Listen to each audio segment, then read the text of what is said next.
Hey Dexter fans, and welcome to my official vlog review of the 4th episode of the 8th season of Dexter, entitled Scar Tissue. So, spoiler alert before we go forward, I seriously can't talk. I think that like when I eat grapes or something, it messes with my speech capabilities. I don't know what it is. Or maybe it's just the fact that I like vomited up my heart very shortly a while ago, and I just tried to like, you know, swallow it back in, just kind of like so-so, tuck it in its general spot, and it's just not working correctly. So I just need to I can't talk! See this? I need to apologize in advance because I'm gonna be here, there, and everywhere talking about, you know, the previews for next week and just kind of all the things that are swirling around in the vortex that is my very deeply upset and traumatized mind. So I hope that you guys will bear with me as always as I get into this. So yeah, spoiler alert as we go forward, because I will bear all, and I cannot withhold this from you all any longer. Let's get into the thick of this, shall we? So I am really just freaking upset, and I had a weird time watching this episode this week because a lot of us who were following all the kind of little spoilery, you know, pre-season details that were, you know, kind of coming out in little bits and pieces months ago, we all found out that there was a big car accident scene that involved Dexter and Deborah, and we all kind of, and there was actually an Entertainment Weekly story that, you know, completely blew open the curtains to the situation and exposed the fact that Deborah was going to try and kill Dexter in a car crash, okay? So we've all just kind of like had this burden in our souls that, you know, we've come into the season with, those of us who are keeping up with all the spoilery details. So, you know, we all had that in the back of our heads, and we just kind of had to stow it away for a while and just hope that, you know, eventually we'd see how things would go, we'd get better, etc., etc. But it didn't make it any less painful to witness, especially the freaking buildup, okay? You know, where we see Deborah just looking glassy and just like bright and sunny, the way the light just catches her hair, and you know, it's all straightened. She's gone from like the crazy wild frizz to like, you know, looking so smooth and gorgeous and bright and radiant. And it's just like, we know, and we are just throwing ourselves over the side of the ship of our misery of watching this show. We are just throwing ourselves overboard because we know what's going on. We know exactly what's happening. You know, she comes up to Quinn, he's like, I want you to be happy, you mean so much to me. It's saying, bye-bye, peace out, you know, I'm done. Goodbye world, you know. She sees the videos of her father discovering, you know, that he killed himself, you know, just from the sheer weight of the burden of knowing who Dexter was and his responsibility and being present and creating and, you know, this person, etc. She's like, why should I have to live with this? What's even the point? You know, why should Dexter be out there? You know, she is suddenly so just overwhelmed with the way in which Dexter's monstrousness ended her father, and you know, how can she bear this burden? She's been breaking for so long, and so she's just ready to, you know, she wants to end it her way. This is her sense of resolve, you know, this is what she believes the end outcome of her time with Vogel is, you know, her trying to make her accept the situation. And so Deborah, instead of accepting it and, you know, using that knowledge and information to kind of, you know, help her recircumstance herself, if that's word, resituate herself in her own life and just come to terms with everything and know who she is and who Dexter is and somehow be in the midst of that. And she decides in this shock of revelation that it's time to end it. And it was just so breathtaking to watch. I was on my knees. It was maddeningly overwhelming. And the problem with the fact that okay, now I'm getting all hot and bothered here. Here we go. Of course, as per usual, I thought I'd keep like my comfort jacket on for a temporary time, but you know, I did what I could. So, okay. So knowing that this was going to happen, coming into the episode, I was extremely distracted the entire time, okay? And you know, I always film my Dexter vlogs immediately after watching, so that way I can deliver to you guys my thoughts as they are fresh and crazy and just in their most vital element, so you guys can enjoy that. if in fact you do. But so it made it really hard for me to focus on just what all was happening, you know, as far as like stuff with the brain surgeon, and you know, and it really does seem like they're coming forward with a big bad, and that they're really pushing Yates as the one to watch. And, you know, we had the fun kind of cat and mouse scenes, and, you know, just when we think that Dexter's gonna resolve this whole situation, you know, in the episode, he goes and he gets Yates to come out to his dad's hospital room, and the guy is freaking willing to sacrifice his father, you know, to jump the gun. And that was pretty intense. That was a very entertaining slash, like, okay, so this is who we're dealing with. All right, you know, you're bringing a little bit more than I expected, okay? Because, you know, we saw this guy, he's a security freak, he's got everything on lock, he's got the system, you know. So it's like, obviously he's creepy, but, you know, I started off the season thinking that Vogel was the brain surgeon, and it was going to be like a big reveal, you know, as to the identity of the brain surgeon by like the very end of the season, and that was going to like somehow be part of the end game. But it looks like this guy could in fact be the dude, and I still have the sense that Vogel really, she has a motive, you know, what with the note taking, all that, and it's like it feels like it's something that's, you know, not as benign as her just writing a book, you know. I mean, it could just be all this whole fascination, blah, blah, blah, but I've always kind of seen Vogel as sort of a big bad figure in and of herself, you know, sort of in the way that, like, Hannibal Lecter is the big bad of Hannibal, at least in terms of the show, which I've been watching.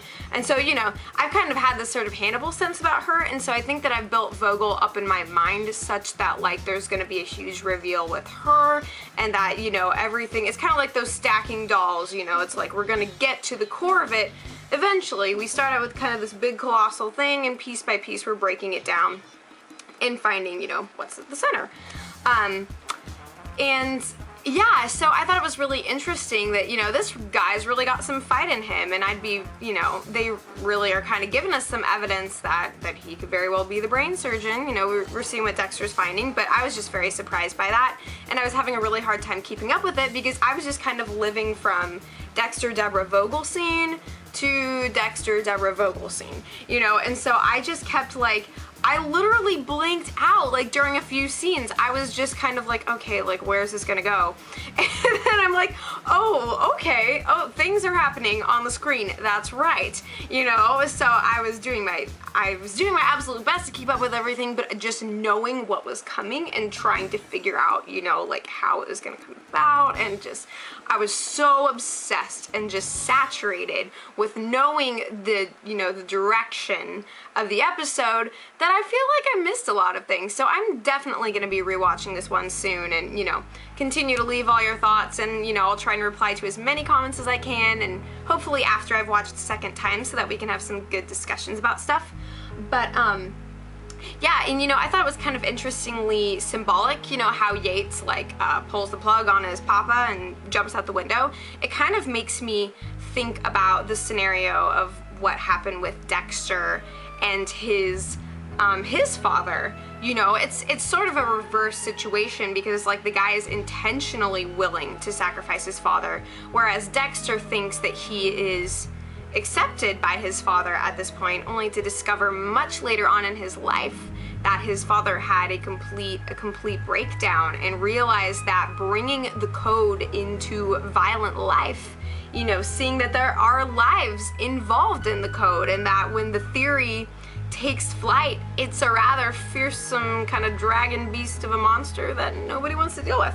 And so I thought that was kind of cool, and there's that constant exploration of, like, Dexter and Deborah's relationships with their father and reconfiguring those. You know, we've seen less of Harry, you know, in Dexter's head, and more of him, like, on the videos, and it's like we're catching on to, like, the full past of Dexter, and so it's less about Dexter figuring out things in his head and more of him, like, dealing with what's in front of him, you know. So, and then we see Deborah kind of confronting that too, seeing how she's like her father, and that, you know, she's, like, trying to live with this reality, and at the same time, you know, she's having a complete breakdown from it. We see that in all of her therapy scenes with Vogel, which by the way, were simply freaking electric. Like, I was just, I loved it. I absolutely loved the way that they were just in each other's faces and just the way the truth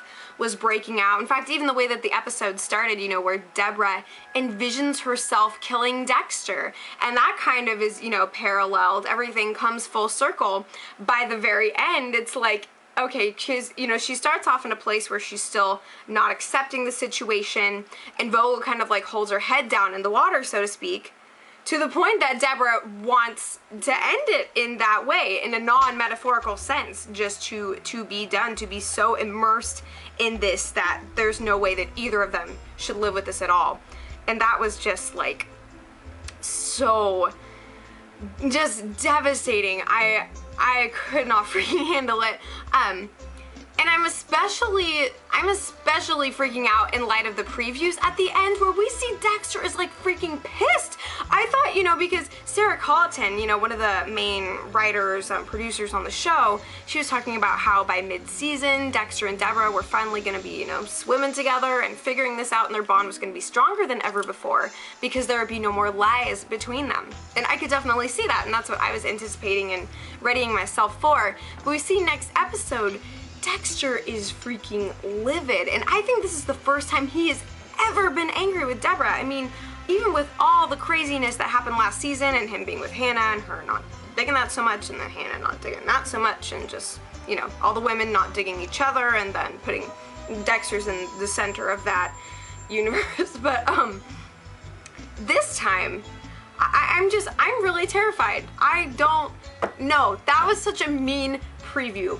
I feel personally victimized and bullied, and I think that I need counseling in the interim period, unless you know, Showtime, that's on you. That's on you. I mean, unless you just wanna, you know, slip me the next episode, we won't talk about it. What's done is done, and it's all good. It's all good. I'm just saying, cards are in your hands, you know. It's that or find me a therapist, por favor, because I refuse. I can't. I'm seriously like, how am I gonna sleep at night? I don't know.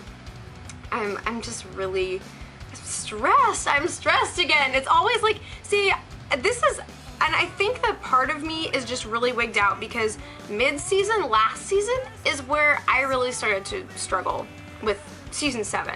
And so now we're kind of reaching that place again, and I'm like, the season has been ridiculously phenomenal, and I have just been on board and loving every second and just eating it up like a big freaking ice cream cake. And now, you know, we're reaching that point where it's like it's pivotal. You know, we're reaching that kind of climax in the season where everything's getting to that fever pitch, and I'm just concerned as to what's going to be in the midst of that.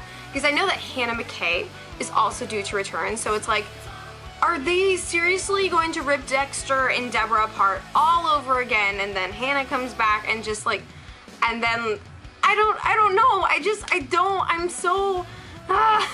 just so sick of being stressed about Dexter and Deborah being on such different places. Like, it's been so crazy phenomenal to see Dexter's outpouring of love and emotion, and how he explicitly says the phrase, his feelings for Deb in this episode. Let's take it back, you know, a few notches to the pilot where he says if he could have feelings for anyone, he'd have them for Deb. And he freaking does. He knows it. It is there in his face, and he has a need for her that Vogel refuses to recognize, you know, under the assumption that Dexter is in fact a psychopath and he can't make something of nothing. Is he a god in and of himself? You know, he's part of the natural order of things, and so it's just, oh man, it was, the dialogue was just so amazing, and continuing to see the way that Michael C. Hall just portrays that emotional intensity and drive, you know, that is flowing through his being and just informing his every move, and that to me has been just crazy wonderful to watch. And now we get this preview where it's just like, I'm so glad Deborah's not here right now, and I'm just like, can you please not say that? I will cut you. I will cut you, Dexter. No, we figure this out. You, I will not. I won't. No. Right now. Pitchforks, fire. I will do something. I have a lighter and candles. So look out, because this is about to smell fantastic up in here. Anyway, I don't know what I'm saying. So let me talk about some other things as I'm like just sitting here being weird before you all and stressed and agitated about the world. Because it's like I want to appreciate just, and the way that like Dexter completely, like his world lights on fire when Deborah comes out to him and like says, hey, can we go take a ride together? And he's just like dropping everything. He's so ready to heal this. He's so desirous of being forgiven. And it's just like, so, no, I don't like it. Let's talk for a brief moment about other things. So Masuka, you know, the plot line where he finds out that he's a father. So when I first heard about that, you know, back in the, you know, figuring out all the spoilers days, I thought that the chick, you know, who was gonna come up to Miami Metro to see him, whatever, was going to, in fact, be the woman who had a child, you know? I mean, she seemed kind of young. Like, she did seem sort of juvenile, so I was like, this is a little bit weird, you know, and Masuka's just like, eh, you know, he's got his snappiest shirt on, he's ready for some business, you know, like he has been anticipating the crap out of this. And then it turns out that she's actually the daughter. So question is, you know, are we gonna meet the Madre, and is there gonna be kind of like a little family drama going on there, or what exactly is gonna be the case? I don't know. I think this is very interesting and comical. Of course, she has the freaking Masuka laugh. It's genetic, apparently. Let's, you know, as they procreate, we'll just have to see what happens to the world as far as laughter goes. It's gonna be, that was really funny. What'd you guys think of that? Do you think that's kind of a fun thing? Unnecessary? I think the more Masuka, the better, you know. He's always been a good thing in this world.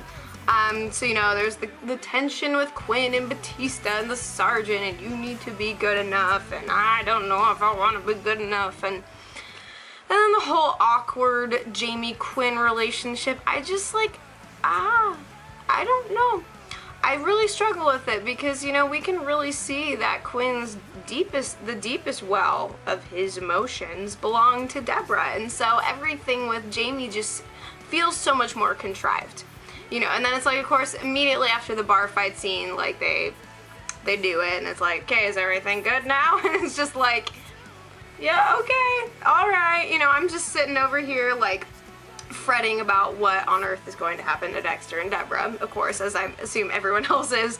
But yeah, so that's just, I don't freaking know. I was just in hysterics the entire time over what was going on with Dexter and Deborah, and it's just been such a wild and painful ride, and the past is being rewritten in so many ridiculous ways. I don't know.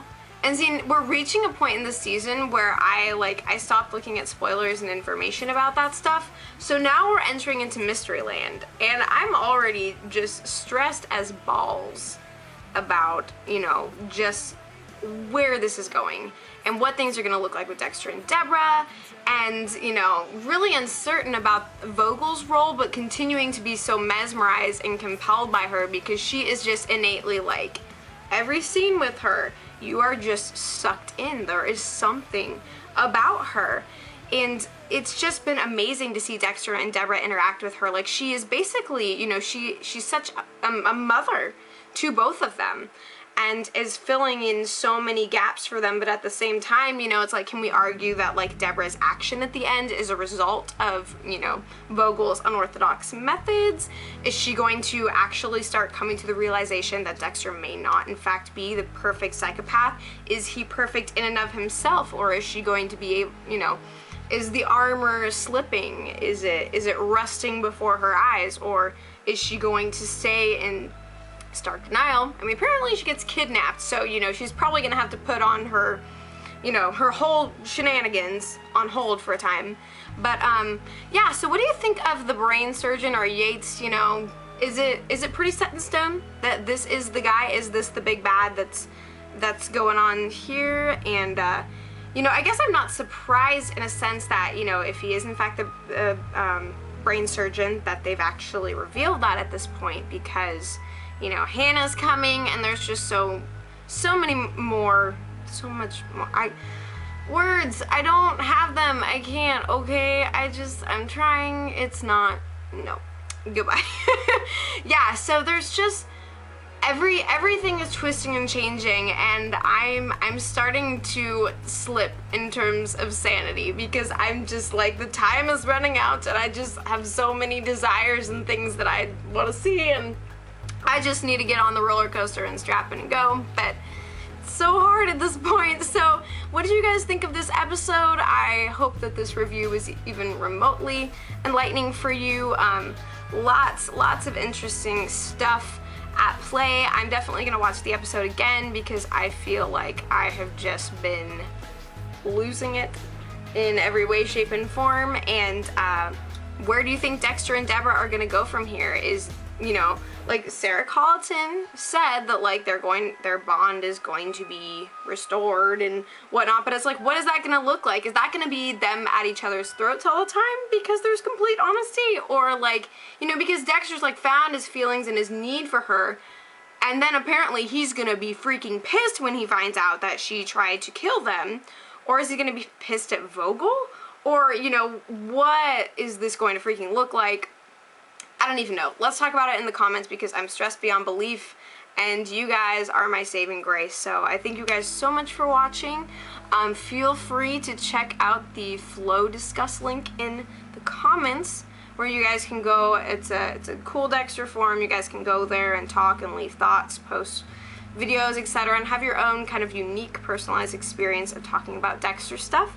I'll be doing a written review on Dexter daily, and also, yeah, there's a lot of phenomenal things that took place in this episode, and I was just shaken. Like, I think that my favorite scenes were the ones with Deborah and Vogel, like in the shipping container, like even in her house. They just have such, the way that the two of them interact with each other is just so overwhelming, and it just sucks you in, and you are there in their midst, and you're just being like battered back and forth, clinging to everything they say to one another, and there's so much to be read into them.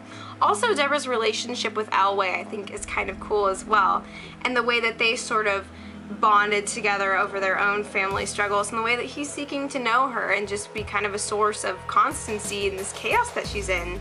And so, you know, is Deborah going to return to her need for Dexter, and then it's going to be like Dexter's running the other way and she's going to be chasing after him? Or I don't know, because I think that they're going to bond together over the whole issue of Vogel getting kidnapped, but it's just like, I don't know. So leave all of your thoughts below. Thank you so much for watching. I had said on my Twitter that I was going to do a review of the Walking Dead Season 4 trailer, which was awesome. There's been so much going on this week. I was on vacation, and then Comic-Con happened, so I'm doing my best. I'm not sure what my next video is going to be. I might just like blabber with you guys about Comic-Con and the Walking Dead things on Twitter, but if I can like organize my brain enough, then I'll make a review of stuff with the Walking Dead and things of that nature. So thank you guys so much for being as wonderful as ever. What did you guys think? Are you angry? I'm sorry you had to listen to me for so long. I'm gonna go write my review and try and figure out the world. So bless you all, and we'll be back for, what is next week? This little piggy. This little piggy went to market. This little piggy stayed home. And this little piggy is going to go lie down on the floor. And I will see you guys very soon. Take care, and I'll be back before you know it.